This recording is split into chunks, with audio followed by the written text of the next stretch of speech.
Most of us have been taught originally to think of averages according to a procedure of adding and dividing, but we are often better served to think of averages in terms of sums. Since the average of items is equal to the sum of those items divided by the number of them, it is equally true, and often extremely useful, that the sum of those items is the average times the number. We obtain that just by multiplying both sides of the equation by the number of items.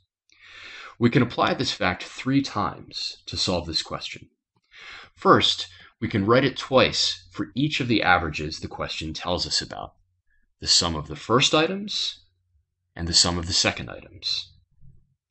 Then, since this statement is also true for the group of items overall, we can write it again for the complete sum, which is equal to the average of the total number of items times 9, since there are 3 items in the first group and 6 items in the second group. Then we can solve for the number of items by dividing both sides of the equation by 9. Now we can bust out our long division skills to determine the right side of the equation.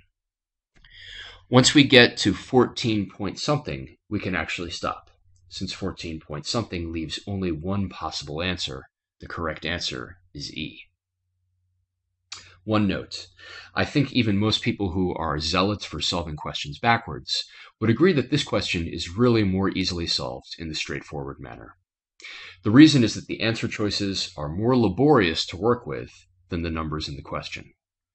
Conversely, when you get a GMAT question that has very friendly looking answer choices, working backwards may be a great technique.